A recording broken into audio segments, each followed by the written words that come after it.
Olá a todos, esse é o primeiro vídeo do canal, eu sou a locutora e como primeiro vídeo do canal eu resolvi fazer uma resenha do livro do Fyodor Dostoiévski, do livro Noites Brancas.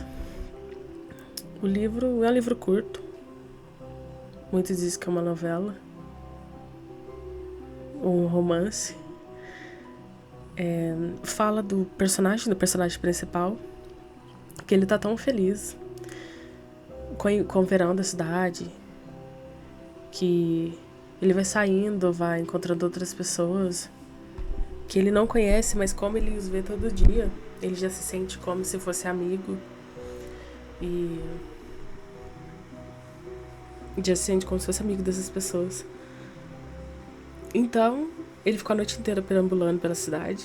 Aí, quando ele resolve ir pra casa, ele encontra uma moça chorando no cais da cidade. E vem outro cara, né, se aproveitar dessa moça. Aí ele chega primeiro, a defende. E os dois começam a conversar. Ele pergunta por que ela tá chorando, se ela queria ir pra casa acompanhada. E então eles se sentam e começam a conversar. Aí ela pergunta pra ela, o nome dela é Nastenka, ela pergunta pra ele porque ela pergunta pra ele qual é a história dele. E ele começa a falar. E ele conversa como se ele começa a contar a história como se ele estivesse lendo um livro. E ela não entende muito. Porque, como ela mesma diz, ela não é uma menina estudada. Que ela parou com os estudos. E os dois vão conversando. E ele conta a história dele. Daquele jeito, como se estivesse lendo um livro. E muitas vezes ela interrompe, ela ri dele porque ela não tá entendendo tudo. Ele não leva isso a sério. Aí, enfim, ele começa a contar de como é a história dele, como ele era muito solitário. Ele sai, ele vê gente, mas ao mesmo tempo ele não conhece ninguém, ele não conhece as pessoas que ele vê em São Petersburgo. E que ele é muito sozinho, ele mora numa pensão, num quarto, não recebe visitas, e às vezes que recebeu visita, o pessoal foi lá uma vez para nunca mais.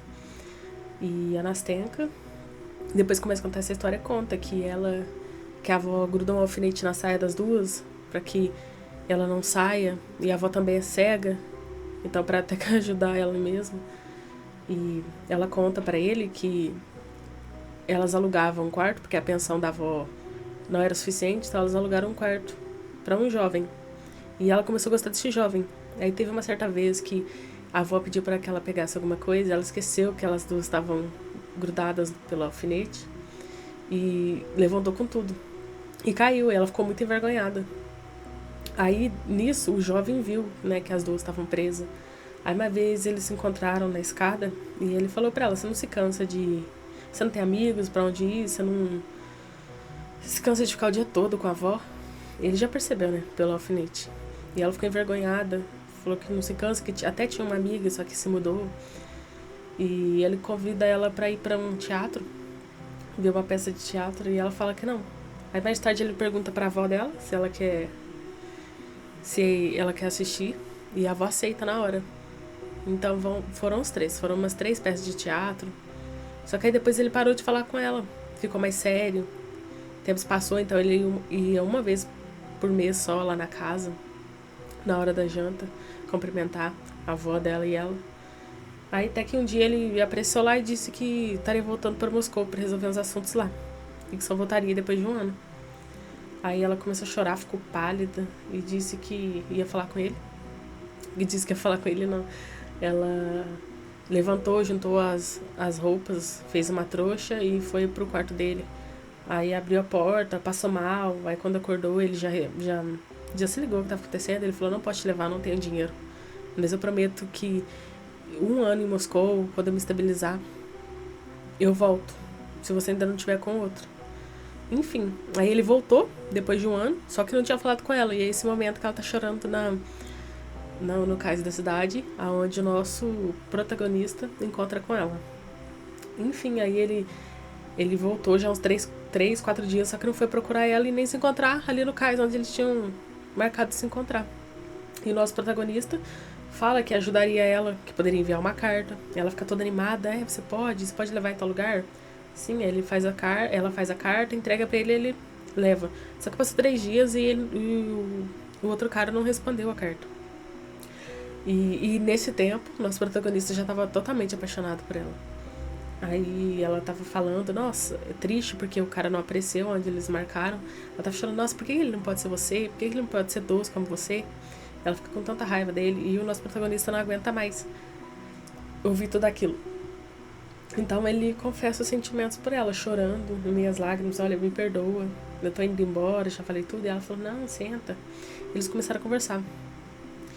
E ele ficou muito mal com isso. Aí ela falou, não vai embora, fica aqui. Aí os dois começaram a passear, vamos dar uma voltinha. Dava, brincava. Aí ela... Aí eles começaram a marcar de se ver mais. Ela falou, espera, não vai embora. Ela ficava assim o tempo todo. E ele querendo ir embora, porque ele já tinha ouvido dela que... Ela tinha dito uma vez que tava... Ela tava satisfeita ou aliviada pelo fato dele não ter se apaixonado por ela. Então por isso ele fica receoso até pra falar sobre os sentimentos. Aí os dois vão conversando, aí ela fala, eu tô apaixonada por ele, eu não vou mentir pra você, eu tô apaixonada por ele ainda, mas esse sentimento pode acabar, eu posso me apaixonar por você. Então eles começam a fazer planos dele morar, ser o novo inquilino da casa delas. Eles começam a combinar de ser o novo inquilino, ele fala, tá bom, amanhã eu venho já. Ela fala, amanhã você vem de manhã. Ele fala, amanhã eu venho. Aí eles vão andando pra lá e pra cá, voltam pro cá e sentam, que nem criança, rindo, chorando, ela chorando o tempo todo. Aí ela fala, pronto, agora eu vou embora, me leva, porque já tá tarde, e amanhã eu te espero cedinho, você vai ser nosso hóspede.